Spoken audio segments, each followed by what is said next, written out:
오늘 본문에는 드디어 다윗이 이스라엘 12지파의 왕으로 추대되는 그 장면과 그 후에 예루살렘을 정복하여서 수도로 삼는 이야기가 나옵니다. 다윗은 유다 지파에서 왕으로 추대받고 헤브론에서 7년 6개월을 유다 한 지파의 왕으로 통치하고 있었습니다. 그런 다윗에게 이제 드디어 이스라엘 전체 지파가 다 나와서 다윗에게 우리의 왕이 되어달라고 지금 요청을 하는 거예요. 그렇게 이스라엘 전 지파의 왕이 되고, 그래서 그 다음에 한 첫 번째 일이 바로 예루살렘을 정복하고 거길 왕궁으로 삼았더라라는 이야기입니다. 그런데 우리가 좀 여기서 눈여겨볼 대목은 바로 예루살렘을 정복하는 이야기입니다. 6절부터 나오는 이 이야기는 짧은 단락이지만 보기보다는 매우 문맥적으로 많은 난제를 안고 있는 본문입니다. 다윗이 예루살렘을 공격하려 하자 여부수 사람들이 다윗을 조롱하죠. 아이고, 맹인과 다리저는 자가 지켜도 너 정도는 다 물리칠 수 있겠다라고 도발을 합니다. 그러자 8절에 다윗의 말이 누구든지 여부수 사람을 치거든 물 길는 대로 올라가서 다리 저는 사람과 맹인을 치라라고 응수합니다. 그리고 그것이 속담이 되어서 맹인과 다리 저는 사람은 집에 들어오지 못하리라라는 속담이 생겼다는 이야기입니다. 여러분, 도대체 이것이 무슨 의미일까요? 이 이야기는 다윗이 예루살렘을 정복하고 거기에를 수도로 왕궁으로 삼았더라라는 걸 말하려고 하는 것 같은데, 그냥 여부수 사람이 도발을 했는데 다윗은 그들의 이 빈틈, 그 틈새인 수로를 공격해서 그들을 물리치고 예루살렘을 정복했더라라고 그러면 될 것을 왜 갑자기 맹인과 다리 저는 자에 대한 이 이해하지 못할 논쟁과 또 이 속담 이야기가 나올까 하는 겁니다. 도대체 여러분, 아무리 읽어봐도 이 둘이 무슨 상관가 있는지, 왜 이게 속담이 되었는지 이해가 잘 안 되는 이런 내용을 왜 저자는 기록해 놓았을까 말이죠. 이걸 풀려고 많은 책과 주석들을 찾아봐도 그냥 이건 난제다라고 할 뿐 이렇다 할 설명이 잘 없는 겁니다. 그러나 여러분, 아무 의미가 없이 기록된 말씀은 없지요. 공부하고 묵상하면서 깨닫게 하신 그 부분, 이 이야기가 우리에게 들려주는 메시지가 뭔지를 함께 나눠보고자 합니다. 일단 먼저 우리가 본문에 던져야 할 첫 번째 질문은 다윗은 왜 예루살렘을 택했을까 하는 겁니다. 이것이 이 이야기의 의미가 뭔지를 풀어가는 실마리입니다. 학자들은 다윗의 이 예루살렘 선택은 참으로 기가 막히고 절묘한 선택이었다고 평가합니다. 그 이유는 만약 북쪽 도시를 수도로 삼는다면 그동안 자신을 왕으로 먼저 추대했던 유다 사람들의 이 소외감을 느낄 거고, 반대로 지금 있는 유다 헤브론에 그대로 여기서 통치를 한다면 반대로 북쪽 사람들이 우리를 무시하나 하고 소외감을 느낄 그 상황에서 그 어느 쪽도 아닌 지난 400년 동안 아무도 정복하지 못했던 이 예루살렘을 정복하고 그곳을 수도로 삼으면 남쪽이든 북쪽이든 어느 쪽이든 이의를 제기할 수 없게 될 거고, 또한 이 강력한 요새를 정복함으로써 왕으로서의 자신의 능력을 보여줄 수 있는 좋은 기회로 이용했다고 그렇게 보는 겁니다. 물론 그런 의미도 있기는 하겠지요. 하지만 여러분, 이건 단순히 정치적인 또 지정학적인 그런 측면의 것이 아닙니다. 우리가 성경을 해석하고 또 이것을 이해하고 적용함에 있어서 중요한 원리가 있다고 했습니다. 바로 구속사적 관점에서 보라는 거죠. 왜요? 그 관점에서 기록한 게 성경이니까. 다윗이 예루살렘을 수도로 정한 이런 구속사적 맥락에서 이해되어져야 하는 겁니다. 왜냐하면 지금까지 살펴보고 있는 사무엘서에서 다윗은 예수 그리스도의 이 모형이자 그의 통치는 메시아의 영원한 통치를 보여주고 있는 거였잖아요. 그래서 바로 이런 차원에서 우리는 오늘 이 이야기의 의미를 살펴보아야 하는 겁니다. 그렇게 보면 이 예루살렘 정복 이야기, 그 앞에 다윗이 이스라엘 전체 지파의 왕으로 추대되는 이 이야기는 전혀 새로운 측면으로 보이게 됩니다.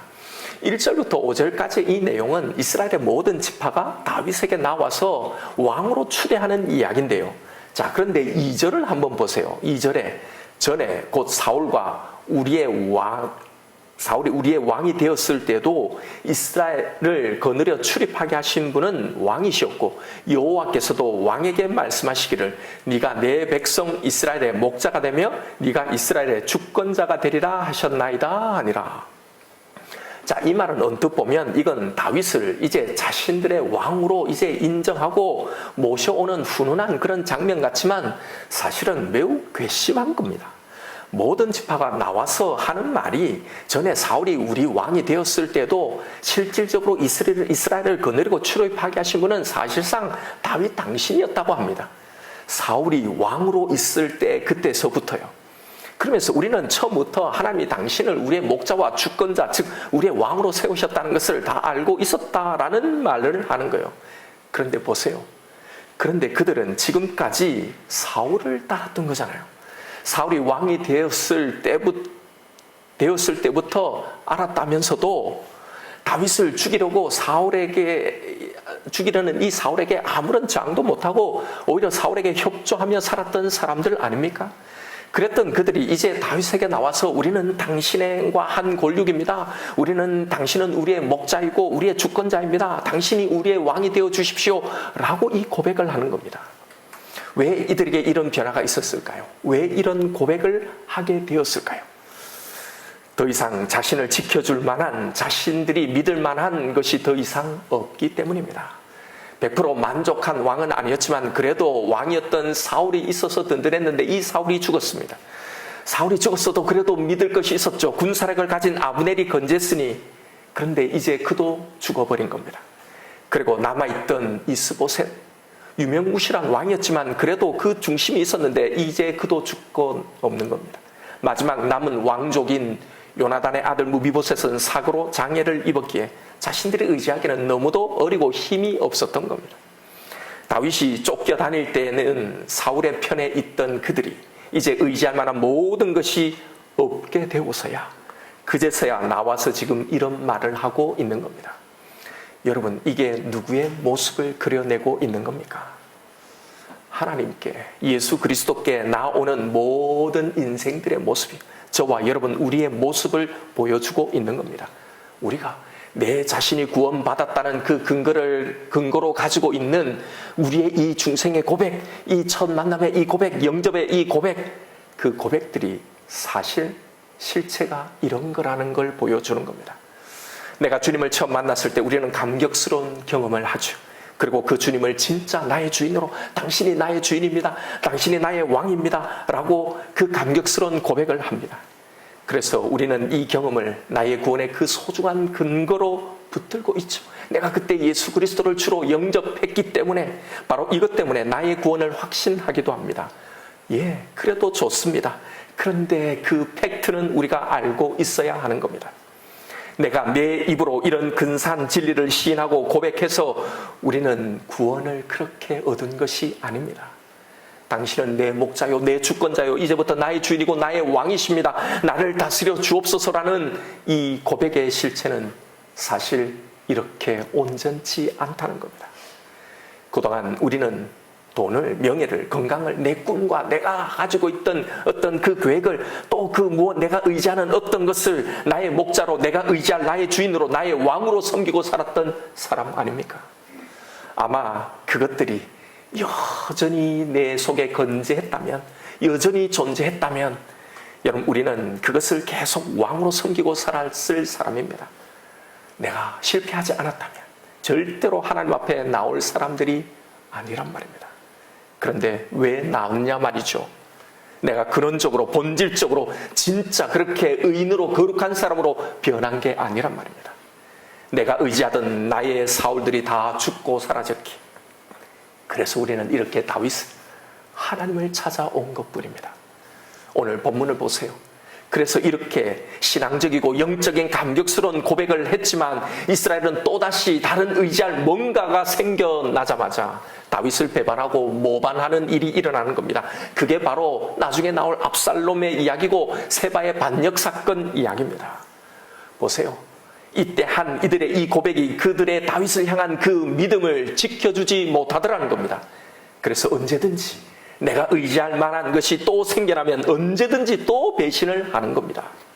여러분, 우리의 그 고백도 마찬가지 아닌가요?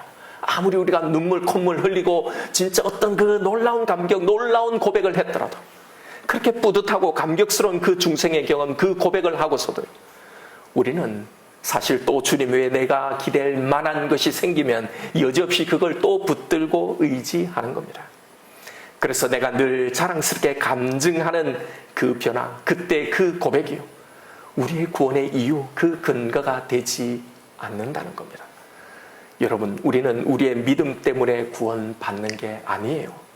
우리가 자랑스럽게 붙들고 있는 이 믿음이라는 게 어떤 것인지를 우리가 사실 잘 알잖아요. 사실은 진짜 믿고 있는 온전한 믿음이 아니라는 걸 말입니다. 우리는 예수를 믿어 구원 얻는다는 이 말을요, 너무나 많이 오해하고 있어요. 그래서 나는 예수를 믿었으니, 그때 내가 영접했으니, 나는 분명히 예수를 주로 고백했으니, 그래서 나는 구원 얻는다라고 생각하고 있어요. 그러니 여러분, 이게 무엇이 문제냐면, 이런 오해로 내 구원의 근거를 내 믿음에 두니까 여전히 잘 믿고 있는 것 같은데, 그런데 어느 순간 바닥을 치고 있는 내 영적인 모습을 보면 자꾸 혼란스러워지는 거예요. 자꾸 의심스러워지는 겁니다. 그리고 두려움에 빠지게 되는 겁니다. 이렇게 살고 있는 내가 진짜 구원을 받은 걸까? 내가 만약 지금 죽는다면 나는 정말 천국에 갈 수 있는 걸까? 이런 두려움 말입니다. 그래서 또 기쁨을 누리는 그런 신앙생활이 아니라요, 짐을 지고 가는, 이렇게 하지 않으면 벌 받을 것 같아서, 지옥 갈 것 같아서 고달픈 그런 신앙생활을 하고 있는 겁니다. 예수를 믿는다고 하지만 다 이렇게 가고 있는 거예요. 여러분, 우리는 나의 신앙 때문이 아니라 내 믿음 때문에 구원받는 게 아닙니다. 바로 하나님의 언약, 하나님이 우리에게 해주신 그 약속 때문에 우리는 구원을 얻는 겁니다. 그래서 우리들의 이 온전하지 못한 바로 이 고백 후에, 이걸 확인한 후에, 우리가 하는 이 고백의 실체가 무엇인지를 적나라하게 보여주신 후에 나오는 것이 바로 언약의 이야기입니다. 3절을 보십시오.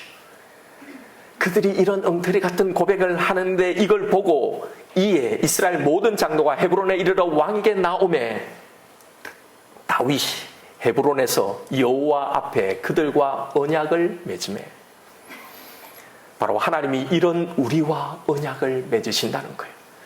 우리의 믿음, 우리의 실체가 이러한데도 이런 우리와 언약을 맺으신다는 사실입니다. 우리는 성경에서 언약하면 우리가 지켜야 할 계명, 우리가 안 지키면 벌을 받을 어떤 율법, 그 여부에 따라 우리의 복과 저주의 운명이 나뉘는 이런 언약만을 생각하는데요. 그래서 이 언약이 무언지를 보여주시려는 이야기가 바로 그 다음에 예루살렘 정복 이야기입니다. 하나님께서 다윗으로 하여금 이 예루살렘을 선택하게 하신 이유가 있습니다. 이건 지정학적인 또는 정치적인 의도로 선택한 게 아니라 하나님이 다윗을 통해서 여기를 선택하게 하신 겁니다. 역대하 3장 1절을 한번 보십시다. 솔로몬의 성전 건축 이야기입니다. 솔로몬이 예루살렘 모리아산에 여호와의 전 건축하기를 시작하니 그곳은 전에 여호와께서 그의 아버지 다윗에게 나타나신 곳이요 여부수 사람 오르난의 타작마당에 다윗이 정한 곳이라. 여기 보면 솔로몬이 예루살렘 성전을 건축하기 시작하였는데 그곳이 어디냐 하면 바로 모리아산이라는 겁니다. 역대기 저자는 그러면서 이 모리아산에 대한 부연 설명을 이어갑니다. 그곳이 어디냐면 그곳은 전에 여호와께서 그의 아버지 다윗에게 나타난 곳인데 여부수 사람 오르난의 타작마당에 다윗이 정했던 곳이라는 설명입니다. 여기서 전에라는 말은요, 다윗이 말년에 그 인생 마지막에 있었던 한 가지 사건을 지칭합니다. 사무엘하 마지막 장에, 제일 마지막 장에 나오는 이야기인데요. 다윗 말년에 사탄에 의해서 큰 시험을 받습니다. 사탄이 다윗을 깨워서 인구조사를 하게 만든 거죠. 인구조사가 그게 뭐 그리 나쁜가 하실 텐데 평범한 인구조사가 아니었어요. 왜냐하면 이건 불신앙에서 나온 행위이기 때문에 그랬습니다. 그동안 하나님께서 다윗의 군사 때문에 그를 구원하고 그를 이스라엘을 이렇게 통치하고 많은 영토를 주신 게 아니었는데 하나님께서 적은 숫자에도 불구하고 강한 나라를 건설하게 하나님이 그렇게 하셨는데 이 인구조사를 통해 다윗이 내가 이런 이 군사력이 얼마나 큰지를 과시하고 싶었던 거예요. 그 교만함이 여기에 배어 있었던 겁니다. 하나님께서 이 일을 악하게 보시고 무엇을 악하게 본 거예요? 자기가 자기 힘으로 했다는 바로 이 생각입니다. 바로 이걸 악하게 보시고 선지자를 보내 이스라엘을 징계하시겠다고 하시면서 세 가지 벌 중에 하나를 고르라고 하는 겁니다. 3년 동안 기근을 당할 것인지, 아니면 3개월 동안 적군에게 쫓겨다닐 것인지, 아니면 3일 동안 전염병이 돌게 할 것인지. 결국 다윗은 내가 사람 손에 당하느니 차라리 하나님의 손에 당하겠다고 생각하면서 세 번째 것을 선택하죠. 이 선택을 하자마자 하나님의 천사가 전염병으로 온 이스라엘을 치기 시작하는 겁니다. 무려 7만 명이 이때 죽는 거예요. 그리고 드디어 하나님의 사자가 예루살렘을 치려고 하는 그 순간에 바로 그때 하나님께서 이스라엘을 긍휼히 보셨다는 거예요. 그리고 그 긍휼히 보시고 나타나서 그들의 죄를 용서하셨다라는 이야기입니다. 여러분, 이 이야기를 잘 한번 생각해 보세요. 이 이야기는 지금 오직 한 사람 다윗의 그 범죄 때문에 그것에 의해서 온 백성이 죽임을 당하는 이 상황에 놓인 이야기입니다. 한 사람의 범죄로 인해서 모든 사람이 죽게 되는 것, 여러분, 우리에게 매우 익숙한 이야기 아닙니까? 예. 바로 다윗의 이 사건은요, 아담의 범죄 이야기를 상징하고 있는 겁니다. 아담 한 사람의 죄로 인해 온 인류가 죽음의 형벌을 당한 것처럼 다윗 한 사람으로 인해 온 이스라엘이 죽게 된 상황이란 말입니다. 그러나 그 사망의 저주를 멈추시는 거예요. 그것을 멈추시려고 여부수 사람 오르난의 타작마당에 하나님이 나타나신 겁니다. 그리고 바로 그 자리, 거기서 이 모든 저주가 다 사라지게 되었더라는 거예요. 바로 그 자리에 지금 솔로몬이 성전을 건축하려고 한다는 겁니다. 그런데 역대기 저자는 바로 이 장소가 모리아산이었다는 걸 밝히는 겁니다. 여러분, 이 모리아산에서 무슨 일이 일어났습니까? 우리가 잘 아는 이삭을 바치는 사건이요. 그런데 결국 이삭이 죽는 게 아니라 이삭 대신에 하나님이 예비하신 수양이 대신 바쳐지고 이삭이 구원 얻는 사건이잖아요. 바로 예수 그리스도의 대속의 사건을 정확하게 여기서 예표하고 있는 사건입니다. 바로 그리고 그 용서의 땅, 그 사죄의 땅에 우리의 모든 죄를 용서해 주실 그 한 사람, 바로 예수 그리스도의 몸을 상징하는 예루살렘의 성전이 세워지는 거예요. 그리고 바로 이 자리, 이 모리아산에서 실제로 신약에서 예수 그리스도가 우리의 죄를 대신해서 십자가에 달려 죽으신 거란 말입니다. 바로 이 장소에. 그래서 하나님은 다윗으로 하여금 이곳 예루살렘을 선택하게 하시고 여기에 왕이 거할 그 처소로 삼게 하신 겁니다. 그리고 결국 이곳에 하나님 당신이 거하실 그 성전이 세워지게 하신 겁니다. 바로 이게 하나님이 우리와 맺으신 언약이라는 겁니다. 아무리 나의 목자, 주권자가 되어달라고 고백하지만 그 고백을 지키지 못하는 이 인생 우리 가운데 아예 당신이 오셔서 우리 가운데 거하심으로 우리의 구원, 우리의 믿음을 완성하시겠다는 하나님의 약속인 겁니다. 이것이 바로 이 이야기가 담고 있는 구속사적인 의미인 겁니다. 성경은 계속 이 언약에 대해서 말을 하고 있는 거예요. 다른 이야기가 아닙니다. 성경의 모든 이야기는 바로 이 언약의 이야기입니다. 그런데 우리는 하나님을 믿는다고 하면서 사실 이 언약, 이 예수에 관해서 너무나 모르고 있는 거예요. 그 능력이 무엇인지, 그 힘이 무엇인지. 여러분, 성경은 계속 이 이야기라는 거예요. 창세기에서도 오늘 본문과 관련된 이 언약이 또 나와요. 예루살렘의 뜻은요, 하나님이 세우신 샬렘의 집, 이 샬렘이 뭡니까? 평화의 샬롬이라는 평화란 뜻이에요. 즉, 이 창세기의 예루살렘 이 이름과 관련된 그 사건이 나와요. 예루살렘이란 하나님이 세우신 그 살렘의 집, 평화의 집이라는 뜻이에요. 창세기 14장에 가보면 가나안의 이 9나라가 서로 치고받고 싸우는 이 전쟁이 일어나게 되는데 그때 이 전쟁에 아브라함의 조카 롯이 붙잡혀가는 거예요. 아브라함이 쫓아가서 그들을 다 무찌르고 가나안의 모든 족속들을 무찌르고 승리하고는 롯을 대신 다시 찾아오는 겁니다. 그리고 그 돌아오는 그 길에 아브라함을 축복하러 온 한 왕을 만나게 되는 거예요. 그 왕이 누구냐? 바로 살렘 왕 멜기세덱인 거예요.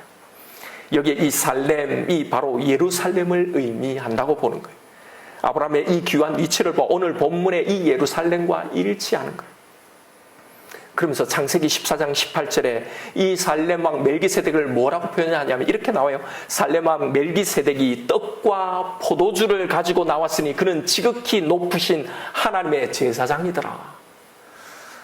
이게 멜기세덱을 소개하는 거예요. 살렘 왕 멜기세덱이 제사장이래요. 그리고 그가 떡과 포도주를 들고 나왔답니다. 그가 들고 온 이 떡과 포도주가 뭘 상징합니까? 바로 우리의 죄를 대속하기 위해 주신 자신의 살과 그 피를 상징하고 있는 거예요. 여러분, 이런 차원에서 예루살렘은 고대 멜기세덱에서부터 예수 그리스도의 그 십자가의 대속을 의미하는 것으로 다 연결되어져 있고, 하나님께서 그렇게 예표하고 성경에서 계속 이것을 언급하신 거예요. 여러분, 지금 성경이 말하려고 하는 것이 무엇인지를 보라고 말씀드리는 거예요. 다 그 하나와 다 연결되어 있는 겁니다. 이 개념을 가지고 보면요, 오늘 본문에서 왜 맹인과 다리 저는 자의 언급이 나오게 되었는지를 이해할 수 있습니다. 8절을 한번 보세요. 그날에 다윗이 이르기를 누구든지 여부스 사람을 치거든 물 길는 데로 올라가서 다윗의 마음에 미워하는 다리 저는 사람과 맹인을 치라 하였으므로 속담이 되어 이르기를 맹인과 다리 저는 사람은 집에 들어오지 못하리라 하더라. 왜 다윗은 물 길는 데로 올라가서 다리 저는 사람과 맹인을 치라고 했을까요? 그리고 왜 이 말로 다리 저는 자와 맹인은 집에 들어오지 못한다는 이 속담이 생겼을까요? 이 두 개는 무슨 상관이 있을까요? 그리고 저자는 왜 이런 이야기를 기록해 놓았을까 말입니다. 우선 8절 끝에 맹인과 다리 저는 사람은 집에 들어오지 못하리라는 이 말에서 집은 그냥 집이 아닙니다. 정관사가 붙어있는 그 집이에요. 즉, 이 집은 바로 하나님이 거하시는 성전을 말하고 있는 겁니다. 즉, 이 속담은 성전에 맹인과 다리 저는 사람은 들어올 수 없다는 그 의미의 속담인 겁니다.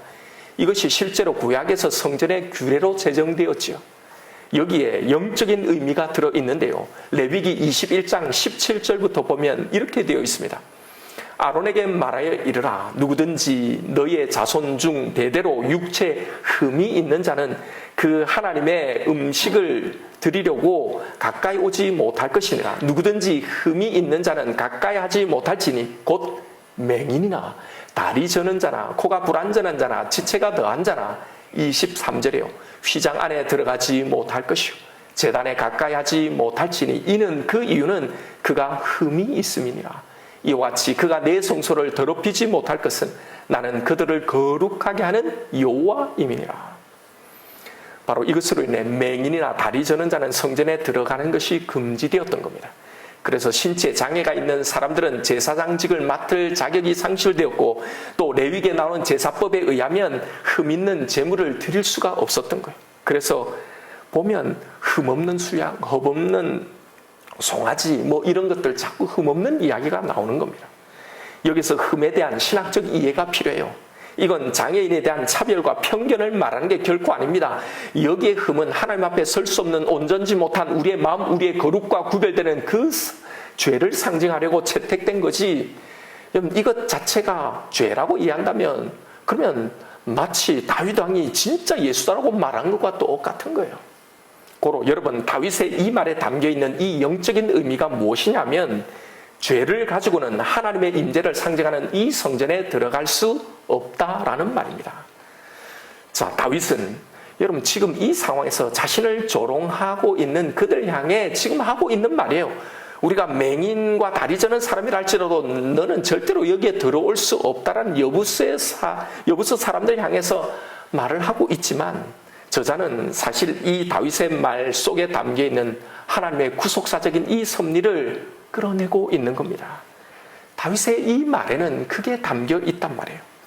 여부스 사람들의 말에 의하면 이 성을 지키는 자신들이 맹인이고 다리 저는 사람들이라면 이 안으로 들어올 수 없는 사람들은 그들보다 더 못한 사람이라는 의미잖아요. 그런데 사실 이 말은 영적으로 보면 사실인 겁니다. 우리는 하나님이 택하신 그 성전, 그 하나님 앞에 도무지 나갈 수 없는 자들이잖아요. 그런데 그렇게 우리의 흠이, 우리의 죄악이 하나님 앞에 나아가는 이 모든 통로를 막고 있는 바로 이곳으로, 이것을 뚫고 들어갈 수 있는 방법이 있다는 겁니다. 바로 물 길는 데로 들어가는 거예요. 지금 이 말은 다윗이 발견한 이 침투 장소, 여기가 이 예루살렘을 정복할 수 있는 가장 좋은 틈이다라고 말하고 있는 것 같지만, 바로 이걸 통해 하나님은 당신의 언약의 이야기를 이렇게 풀어가시는 겁니다. 여기에 너무나 중요한 구속사적인 메시지가 담겨 있습니다. 물 길는 데라는 이 단어는요, 수로를 의미합니다. 예루살렘의 주요 수원지는요, 바로 성 밖에 있는 기온샘이라는 거예요. 거기서 수로를 통해 물을 끌어 들어오는 겁니다. 그러다가 히스기야 시대에 아수르의 사네립의 공격 때문에 비밀수로를 만들어서 예루살렘으로 이 수로를 통해 물을 끌어들이고 사용했던 거예요. 그런데 우리는 여기서 신약에서 바로 이 수로에서 무슨 일이 일어났는지를 주목해 보아야 합니다. 요한복음에 이 수로와 관련된, 이 물 길는 곳과 관련된 중요한 두 사건이 기록되어 있습니다. 바로 베데스다 연못에 일어났던 38년 된 병자와 또 실로암 연못에서 일어났던 맹인의 치유 사건입니다. 여기서 우리는 그들의 병명에 주목해 볼 필요가 있는데요. 38년 된 병자는 걷지 못하는 자였어요. 그런데 그가 예수님을 만나고 어떻게 된 겁니까? 침상을 들고 걸어간 겁니다. 또 나면서 보지 못한 맹인이 예수를 만나고 어떻게 됩니까? 보게 되어서 성전 안으로 들어가 그곳을 거닐며 찬양하게 된 거란 말이에요. 그전에는 성전에 들어갈 수 없었던 자가 이렇게 된 거란 말이에요. 바로 다리 저는 자와 맹인의 이 치유 사건, 이 두 사건이 바로 이 예루살렘의 물 길는 수로에서 일어난 겁니다. 여러분, 이것이 무엇을 의미할까요? 오늘 본문에 나오는 이 옛 예루살렘은 눈먼 자와 다리 저는 자는 결코 들어갈 수 없습니다. 제외시키고 경멸당했습니다. 그곳에 절대로 들어갈 수 없는 곳이었어요. 여러분, 이것이 원래 우리의 운명이란 말입니다. 그러나 하나님의 언약 안에 있는 새로운 예루살렘이 온 거예요. 그 새 예루살렘은 모든 사람들이 환영을 받으며 눈먼 자와 다리 저는 자라 할지라도 온전한 자로 변형될 것이고 환영받는 참여자가 될 거라는 걸 말하고 있는 겁니다. 누구를 통해서요? 바로 예수 그리스도를 통해서. 바로 이것이 다윗으로 하여금 예루살렘을 정복해 하신 하나님의 섭리자, 이 이야기 속에 담긴 하나님의 언약의 내용인 겁니다. 여러분, 하나님은 이 이야기들을 통해서 우리에게 뭘 말씀하려고 하시는 걸까요? 도대체 뭘 말씀하려고 이 모든 이야기를 이렇게 이끌어 가시는 겁니까? 바로 나의 이 언약을 믿으라는 겁니다. 우리의 그 착각, 우리의 그 평생의 오해에 대해서 말씀하시려는 겁니다. 여러분, 내 믿음이, 나의 열심이 내가 잘해서 구원을 얻는 게 아닙니다. 우리가 이걸 아니라고 알고는 있지만 사실은 이런 생각들이 늘 우리의 신앙생활을 지배하고 있는 거예요. 그래서 내 믿음이, 내 열심이 내가 잘해서 구원을 얻는, 또 반대 오해도 있습니다. 내가 혹시 실수하면, 내가 잘못 배신하면 구원에서 탈락되는, 여러분, 그게 아니라는 겁니다. 성경이 보여주는 우리의 모습을 여러분 그대로 보십시오. 그대로 그리고 받아들이십시오. 우리는 내가 한 내 말도 내 고백도 지켜내지 못하는 존재입니다. 이걸 우리는 지금까지 살아오면서 얼마나 많이 경험해 왔습니까? 그런데도, 그걸 그렇게 경험하는데도 이 성경이 말씀하시는 바로 그것에 창념하지 않고, 이걸 주목하지 않고, 이걸 붙들지 않고 자꾸 내 과거의 모습, 지금 현재 내 모습을 가지고 판단하고 있으면 어떡하냐 말입니다. 내가 예전에 했던 그 신앙의 고백들, 그 열심들, 소실적에 내가 예전에 이렇게 했다는 내 헌신, 여러분, 그것이 나의 구원을 보장해 주지 못합니다. 그래서 내가 그동안 이렇게 열심히 했는데 설마 나를 버리시겠냐라는 이 생각도 완전한 착각입니다. 여러분, 그 열심, 그 헌신이 진짜 온전한 거였나요? 만약에 진짜 온전한 거였다면 그런데 왜 이렇게 변한 겁니까? 반대로 지금의 내 모습 때문에 불안해하는 것도 완전한 오해입니다. 나의 어떠함이 나의 운명을 좌지우지하지 못합니다. 이건 처음부터 그랬습니다. 하나님은 이렇게 처음부터 실패를 했고, 그리고 실패하고 있고, 실패할 그런 우리를 찾아오셔서 바로 그런 우리와 언약을 맺으신 겁니다. 이게 우리가 맺은 구원의 언약이란 말입니다. 성경은 이 이야기를 계속해 온 겁니다. 에스겔 34장 24절 3절부터 한번 보십시오. 내가 한 목자를 그들 위에 세워 먹이게 하리니 그는 내 종 다윗이라. 그가 그들을 먹이고 그들의 목자가 될지라. 나 여호와는 그들의 하나님이 되고 내 종 다윗은 그들 중에 왕이 되리라. 나 여호와의 말이니라. 내가 또 그들과 화평의 언약을 맺고 악한 짐승을 그 땅에서 그치게 하리니 그들이 빈들에 평안히 거하며 숲을 가운데 잘지라. 여러분, 이건 다윗 후에 수백 년이 지난 이때에 나온 이야기예요. 그때 이 본문의 이야기를, 오늘 본문의 이야기를 다시 들려주시는 겁니다. 그런데 여러분, 이 시점이 어느 때인지를 잘 보십시오. 너희들이 앞으로 내 언약을 잘 지키면 내가 이렇게 해주겠다는 게 아닙니다. 지금 이스라엘 백성들은 하나님의 언약에 실패해서 바벨론의 포로로 잡혀가 있는 상태입니다. 이미 그들은 실패했어요. 그 약속을 지키지 못했습니다. 그래서 포로로 잡혀 있는 거예요.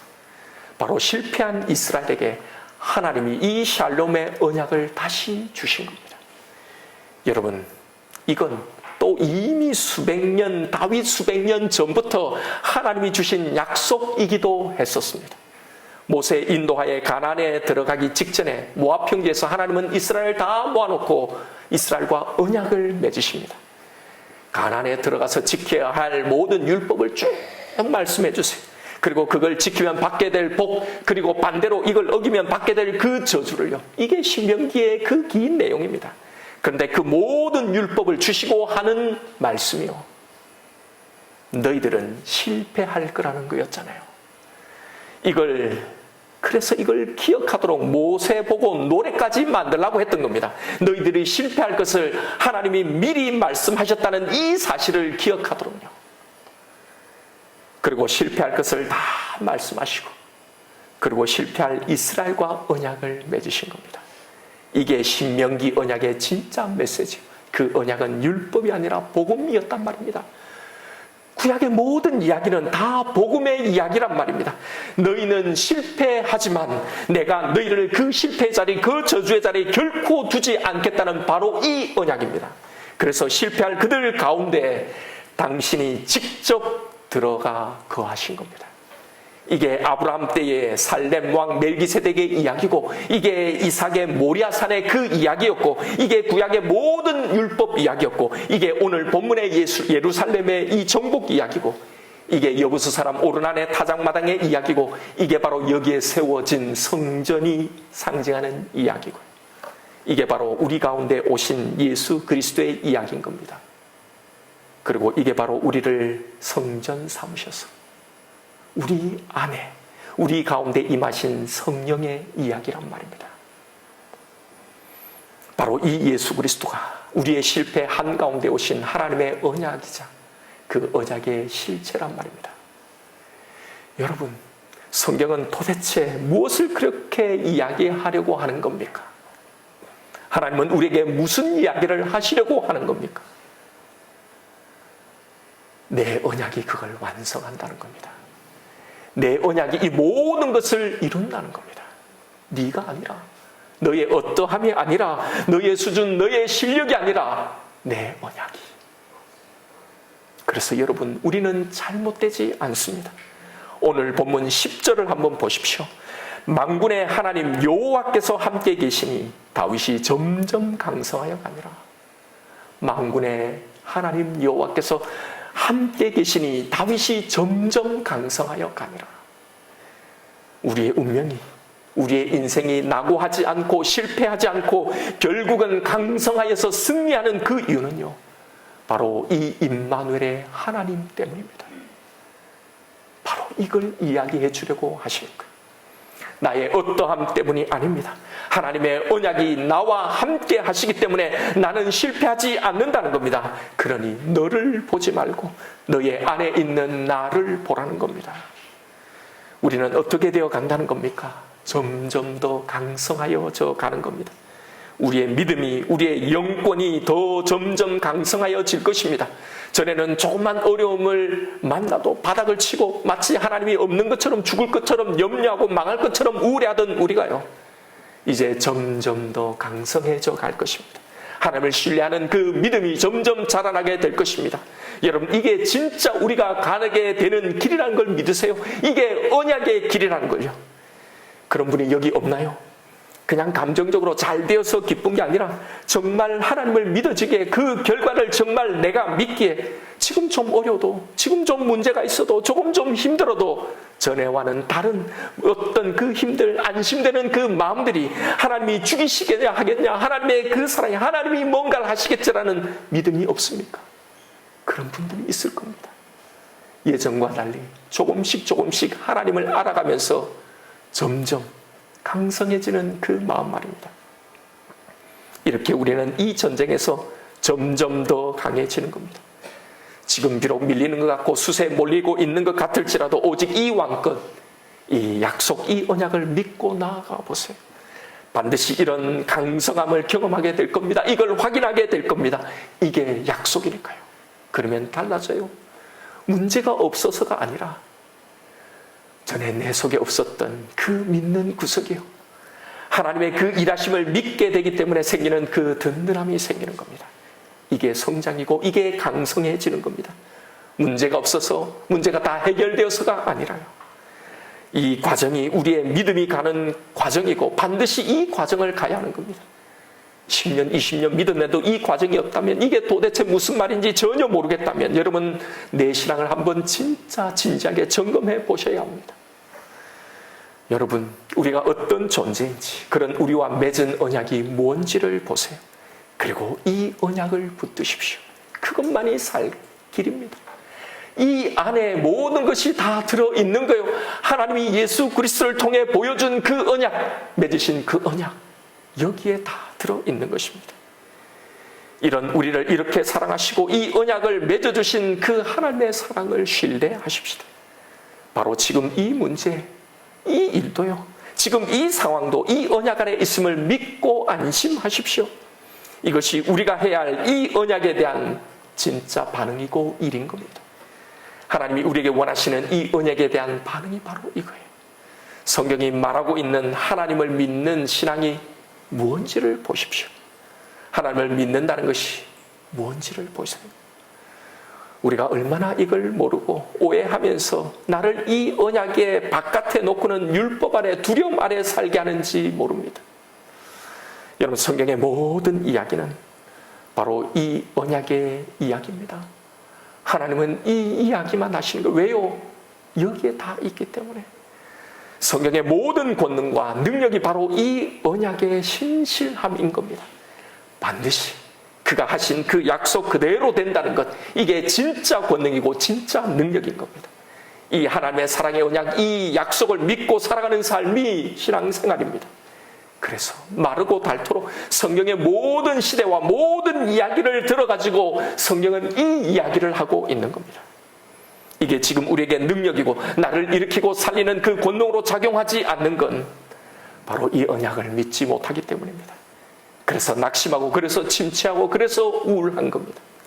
여러분, 어디서, 무엇에서 그 능력을, 그 권능을, 참 만족과 그 평안을 여러분은 구하고 계신가요? 다른 데 있어서 찾지 마십시오. 이제 성경의 이 모든 이야기를 통해 들려주시는 바로 이 언약, 이 예수 그리스도를 통한 이 언약을 믿으십시다. 망하지 않아요. 실패하지 않아요. 여기서 이 일로 끝장나지 않아요. 내 현재 모습이 어떠할지라도, 지금 내가 처해 있는 이 상황이 어떠할지라도 이 언약을 믿고 진짜 하나님이 주시는 그 샬롬, 그 평안을, 그 능력을 이제는 점점 알아가고 점점 누리며 점점 강성해져 가는 저와 여러분 우리가 되기를 주님의 이름으로 축원드립니다.